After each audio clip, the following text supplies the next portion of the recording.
नमस्कार। Good morning to all of you. तो आइए आज की चर्चा को प्रारंभ करते हैं। हम लोग पढ़ रहे हैं भारतीय संविधान और राज्य व्यवस्था, इंडियन कॉन्स्टिट्यूशन एंड पॉलिटी।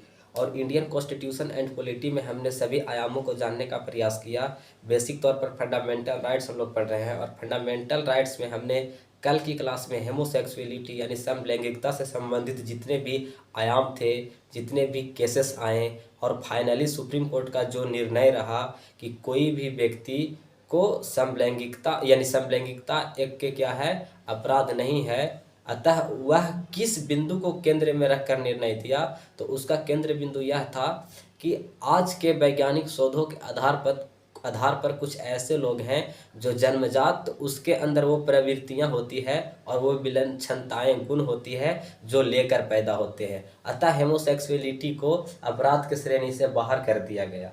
अतः निर्णय क्या रहा ये सुप्रीम कोर्ट को, इन सभी आयामों को मैंने आपको बताने का प्रयास किया। आज की जो हमारी चर्चा होगी वो होगी जीवन जीने का और मरने का अधिकार। जीवन जीने का और मरने का अधिकार। तो यहाँ पे आप देख रहे हैं जीवन का अधिकार और मरने का अधिकार, या इसी को कहते हैं आत्महत्या का अधिकार। यह कैसा अधिकार है?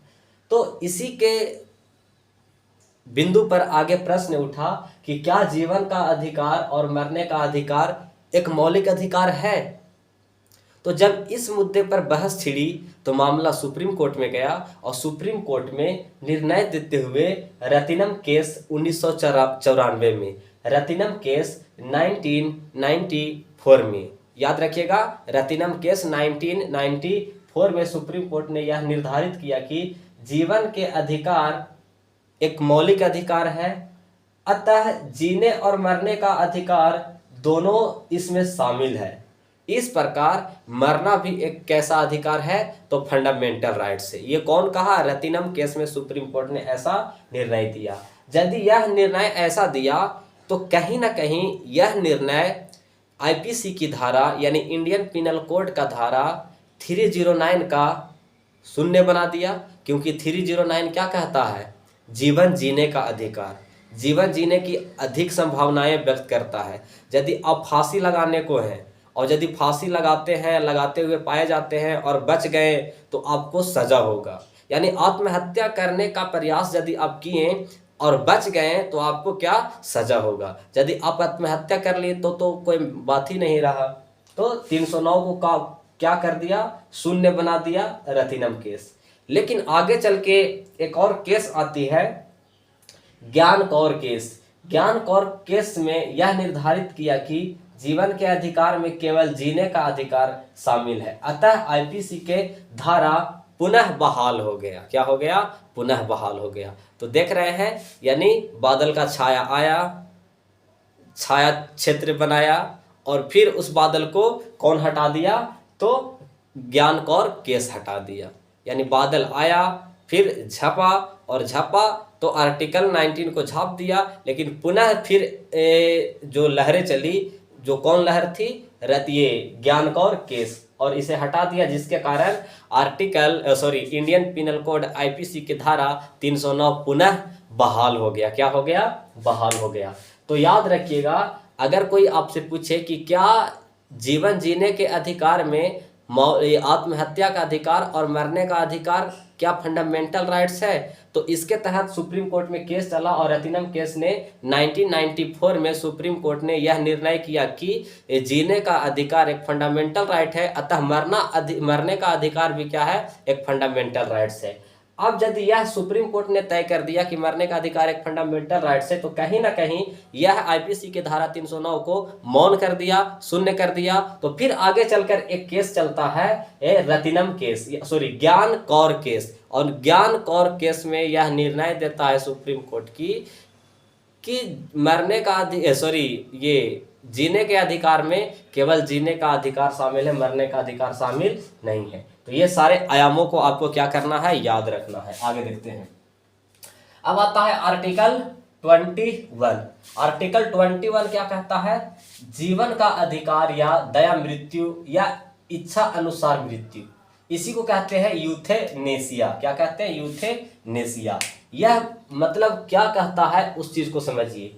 मैं बता रहा हूं आर्टिकल 21। आर्टिकल 21 में कहता है जीवन का अधिकार या दया मृत्यु, या इसी को कहते हैं इच्छा मृत्यु।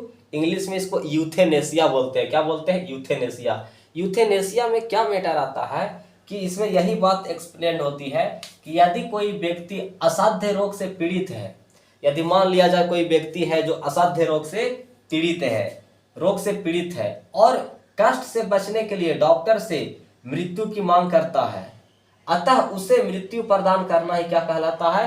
यूथेनेसिया कहलाता है। क्या कहलाता है? यूथेनेसिया।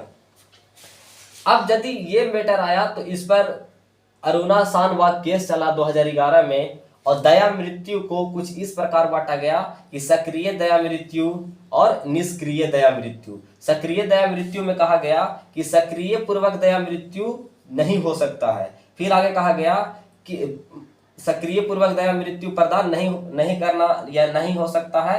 यह पहला आया। दूसरा पॉइंट आया, दिख नहीं रहा होगा लेकिन मैं बोल रहा हूं कि कुछ ऐसे व्यक्ति होते हैं जो दया मृत्यु करना चाहते हैं क्योंकि वह जीवन रक्षक प्रणाली पर जीवन जीना नहीं पसंद करते हैं।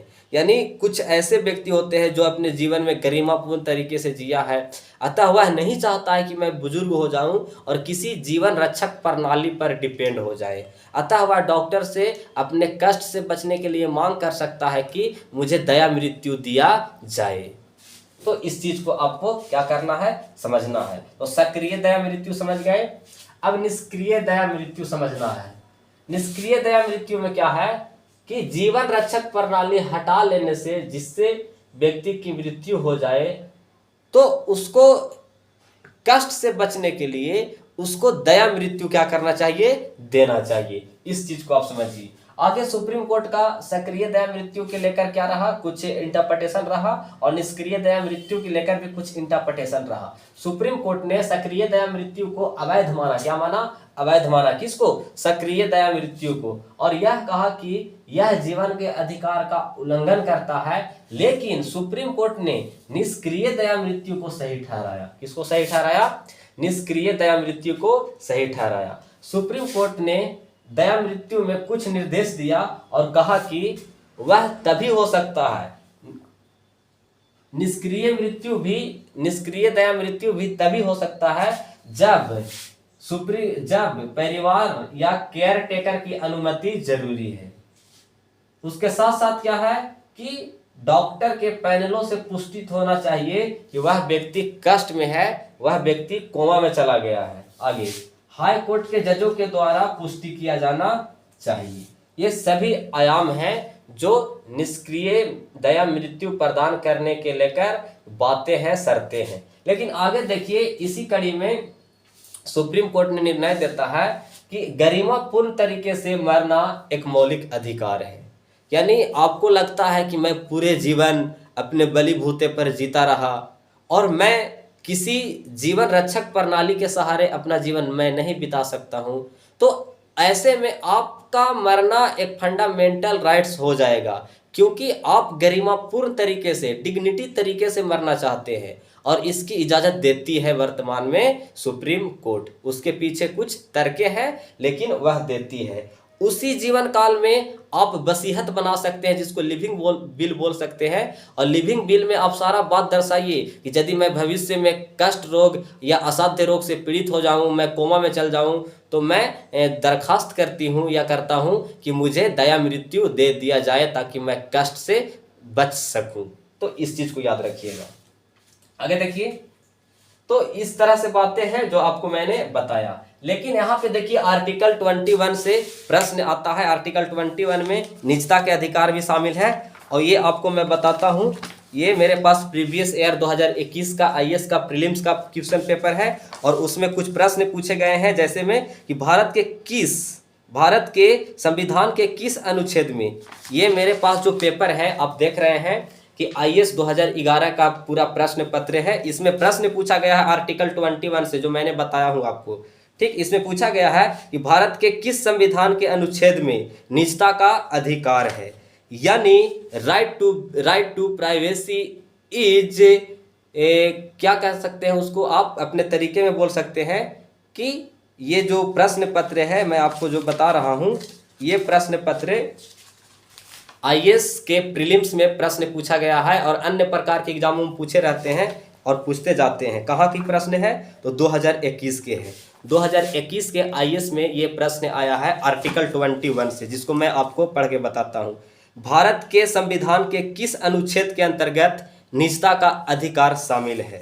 यानी इसी को इंग्लिश वर्जन में कहा है कि right to privacy is protected under which article of the constitution of India? Article 15, article 19, article 21, article 29। आपको प्रश्न का जवाब देना होगा, मैं आपके उत्तर का इंतजार करूंगा। मुलाकात होगी अगले क्लास में। Thank you all of you.